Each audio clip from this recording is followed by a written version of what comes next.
Welcome to Thrilling Tales of Adventure. I'm Martell, reading The People of the Mist by H. Rider Haggard.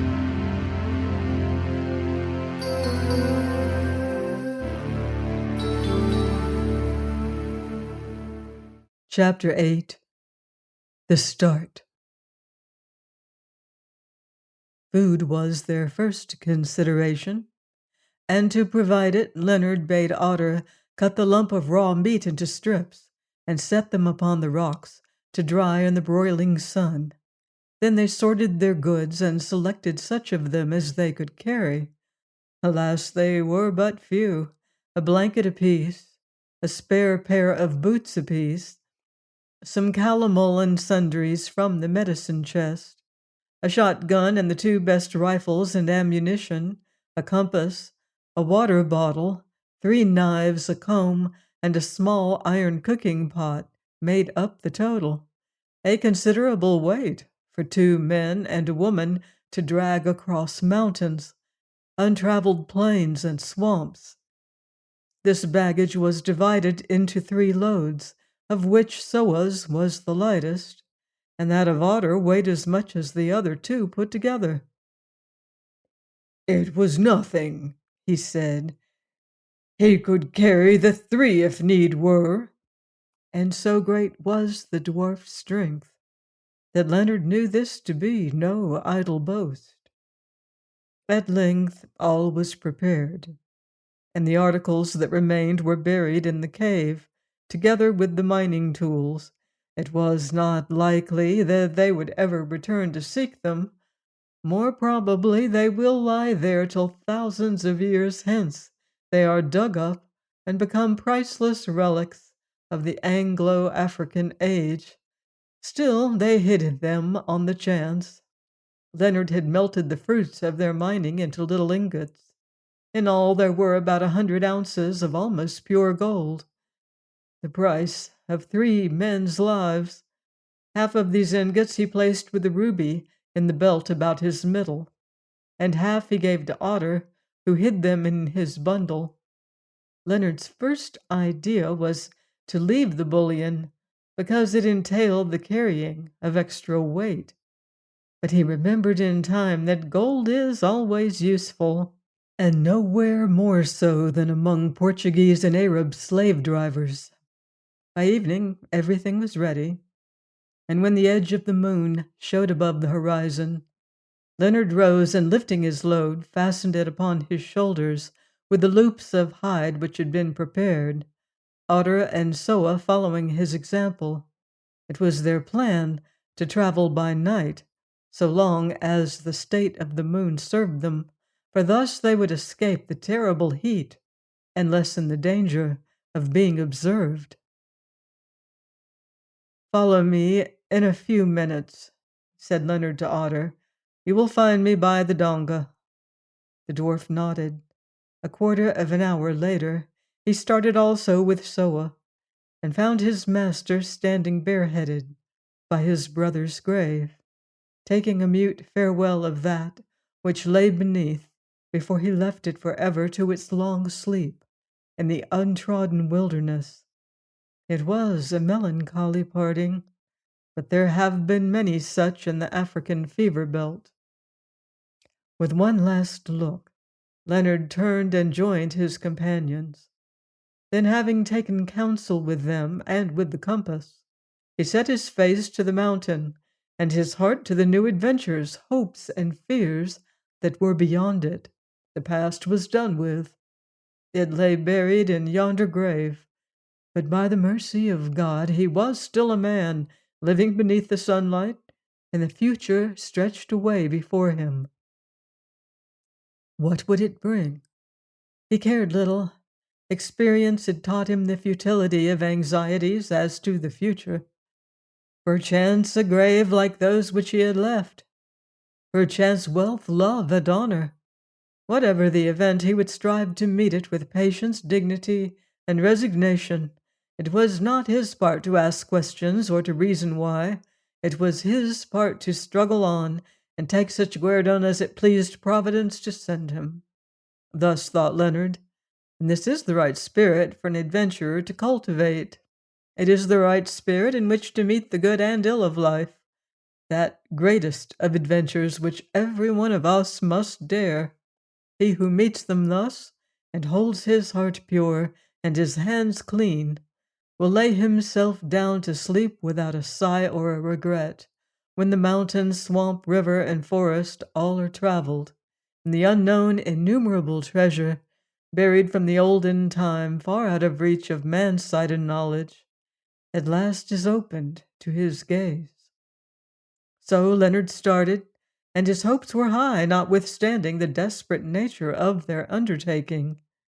For here it must be confessed that the undesirable element of superstition still held fast upon his mind, and now with some slight cause.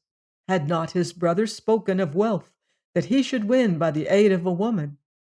And had not a woman come to him, bearing in her hand a jewel, which, if real, was in itself worth a moderate fortune, promising also, with the help of another woman, to lead him to a land where many such might be found? Yes, these things were so, and it may be pardoned to Leonard if, setting aside the theory of coincidence, he began to believe that the end would be as the beginning had been, that the great adventure would be achieved, and the wealth be won. We shall not need to follow the footsteps of Leonard Outram and his companions day by day. For a week they traveled on, journeying mostly by night as they had proposed. They climbed mountains, they struggled through swamps and forests, they swam rivers. Indeed, one of these was in flood, and they never could have crossed it, had it not been for Otter's powers of natation. 6 times did the dwarf face the torrent, bearing their goods and guns held above the water with one hand.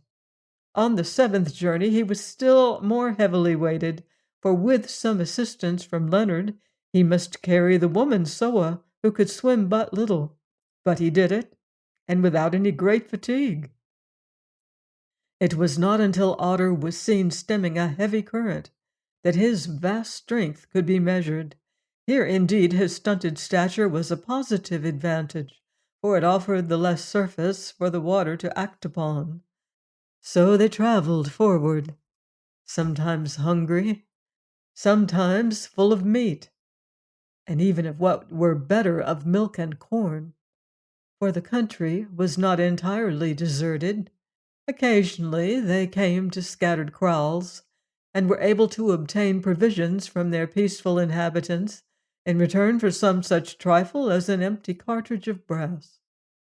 At first Leonard was afraid lest Soa should tire, but notwithstanding her years and the hardships and sufferings which she had undergone, she showed wonderful endurance so wonderful that he came to the conclusion that it was her spirit which supported the frailty of her body, and the ever-present desire to rescue one whom she loved, as a surly dog sometimes loves its master.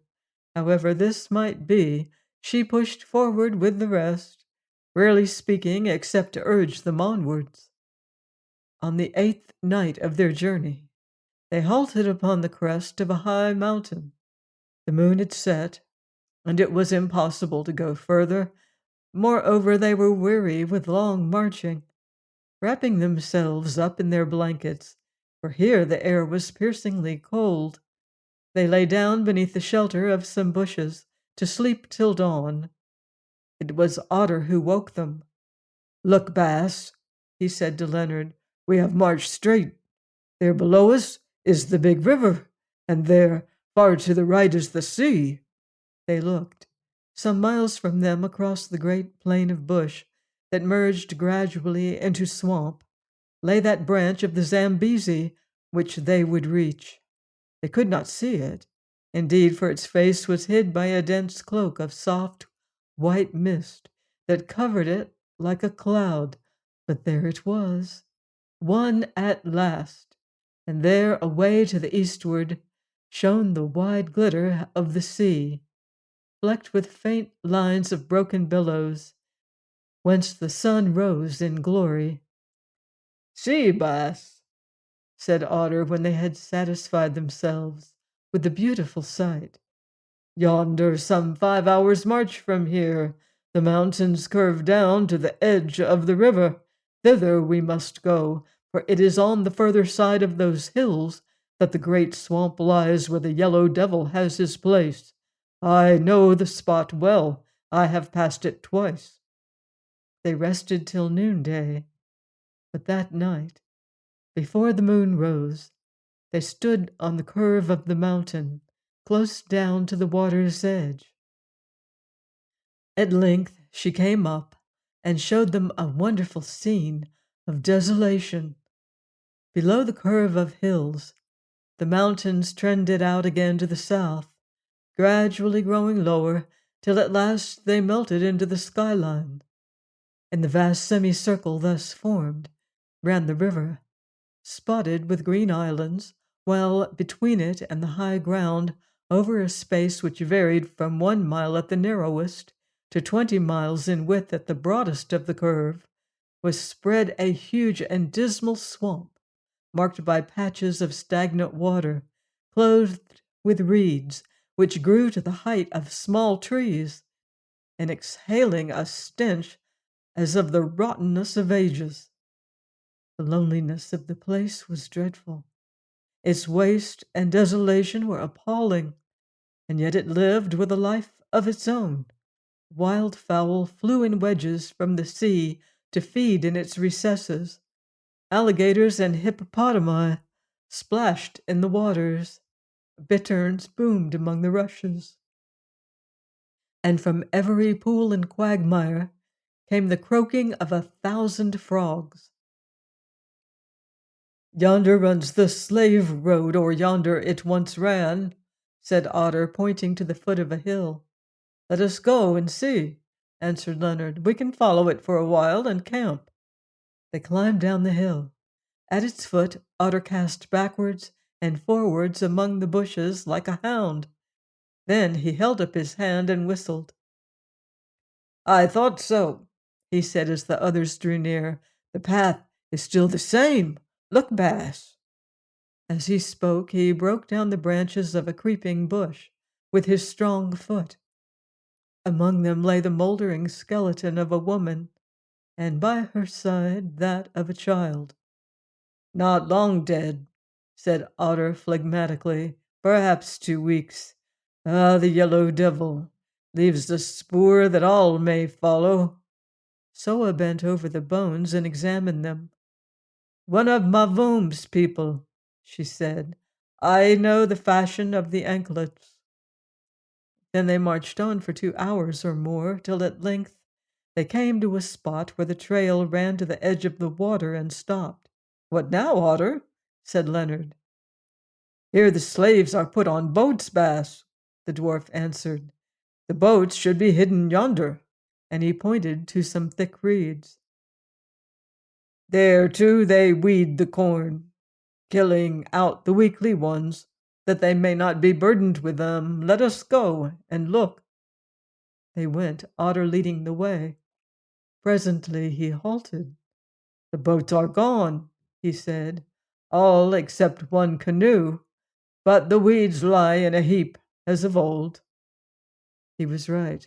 Piled in a little open space lay the bodies of some 30 men, women, and children recently dead. In other spaces close by were similar heaps, but these were of bleached bones on which the moonlight shone brightly, mementos of former sacrifices. Quite close to the first pile of dead was a mooring place where at least a dozen flat-bottom boats had been secured, for their impress could yet be seen in the sand. Now they were gone with the exception of the canoe, which was kept there evidently to facilitate the landing and loading and launching of the large boats. Nobody made any comment. The sight was beyond comment, but a fierce desire rose in Leonard's heart to come face to face with this yellow devil who fattened on the blood and agony of helpless human beings, and to avenge them, if he might. "The light is going, we must camp here till the morning," he said after a while. And there they camped in this Golgotha, this place of bones, every one of which cried to heaven for vengeance. The night wind swept over them, whispering in the giant reeds, fashioning the mist into fantastic shapes that threw strange shadows on the inky surface of the water as it crept slowly to the sea. From time to time the frogs broke into sudden chorus of croaking, then grew silent again. The heron cried from afar as some alligator or river horse disturbed its rest, and from high in the air came the sound of the wings of wildfowl that traveled to the ocean. But to Leonard's fancy, all these various voices of nature were as one that spoke from the piles of skeletons, gleaming faintly in the uncertain starlight, and cried, "O God, how long shall iniquity have power on the earth? O God, how long shall thy hand be stayed?" The darkness passed. The sun shone out merrily, and the travelers arose, brushed the night dew from their hair, and ate a scanty meal, for they must husband such food as they had with them. Then, as though by common consent, they went to the canoe, bailed her out, and started, Leonard and Otter using the paddles. Now it was that the dwarf's marvelous memory for locality came into play. Without him they could not have gone a mile, for their course ran through numberless lagoons and canals, cut by nature and the current, and the dense banks of reeds. There was nothing to enable them to distinguish one of these canals from another. In truth, they all formed a portion of this mouth of the river. There were no landmarks to guide them. Everywhere spread a sea of swamp, diversified by rush-clothed islands, which to the inexperienced eye presented few points of difference. This was the road that Otter led them on unfalteringly. 10 years had passed since he had traveled it, but he never even hesitated. Time upon time they came to new openings in the reeds, leading this way and that. Then for a moment the dwarf would consider, and lifting his hand, point out which waterway they should choose, and they followed it. Thus they went on for the most part of that day, till towards evening they reached a place where the particular canal that they were following suddenly divided itself in two, one branch running north and one in a southerly direction. "Which way, Otter?" asked Leonard. "Nay, Bass, I know not. The water has changed. There was no land here. The cut went straight on." This was a serious matter, for one false step in such a labyrinth meant that they would be lost utterly. For long they debated which stream to take, and at last decided to try that on the left hand, which Otter thought ran more nearly in the true direction. They had already started in pursuance of his advice, when Soa, who had remained silent hitherto, suggested that they should first go a little way down the right-hand stream, on the chance of finding a clue. Leonard demurred, but as the woman seemed bent upon it, he yielded, and turning the boat, they paddled her some 300 yards in this new direction. As there was nothing to be seen, however, Otter began to put her about again. "Stay, white man," said Soa, who had been searching the surface of the water with her quick eyes. "What is that thing yonder?" And she pointed to a clump of reeds about 40 yards away, among which some small white object was just discernible.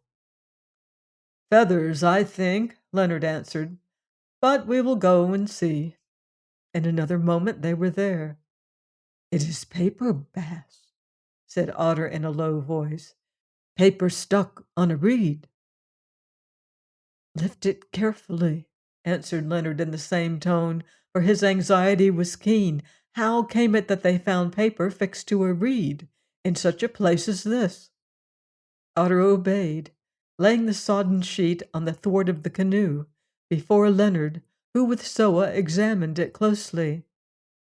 "This is a leaf from that holy book in which my mistress reads," said the woman with conviction. "I know the shape of it well. She has torn the paper out and affixed it on the reed as a sign to any who might come after her." "It looks like it," said Leonard. "That was a good thought of yours to turn up here, old lady." Then he bent down and read such verses as were still legible on the page. They ran thus: "For he hath looked down from the height of his sanctuary. From heaven did the Lord behold the earth, to hear the groaning of the prisoner, to loose those that are appointed to death. The children of thy servants shall continue, and their seed shall be established before thee." Said Leonard to himself. "The quotation seems very appropriate if one had faith in omens now. A man might say that this was a good one." And in his heart he believed it to be so. Another hour's journey brought them to the point of the island along which they had been traveling. "Ah," said Otter, "now I know the path again. This is the right stream. That to the left must be a new one. Had we taken it, we should have lost our way and perhaps have found it no more for days, or not at all." "Say, Otter," said Leonard, "you escaped from this slave camp. How did you do it? In a boat?" "No, Baas. The Baas knows that I am strong. My spirit who gave me ugliness gave me strength also to make up for it. And it is well, for had I been beautiful as you are, Baas, and not very strong, I should have been a slave now or dead. With my chained hands I choked him who was set to watch me, and took his knife. Then by my strength I broke the irons. See, Baas, here are the scars of them to this day.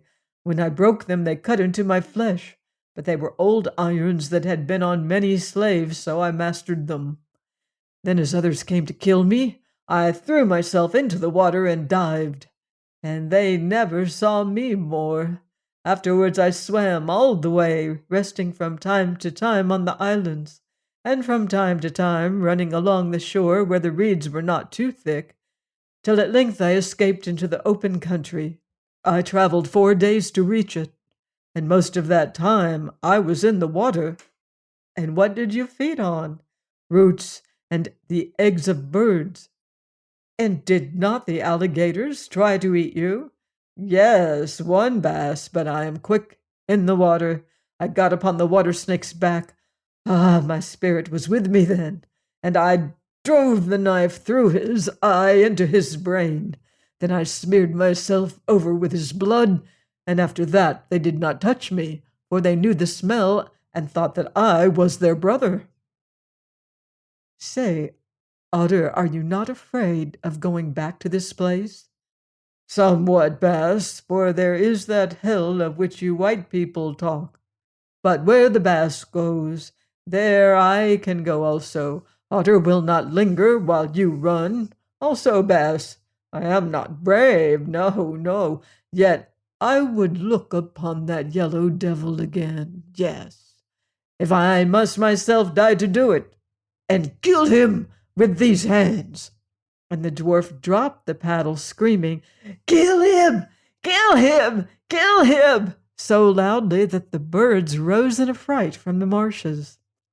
"Be quiet," said Leonard angrily. "Do you want to bring the Arabs on us?"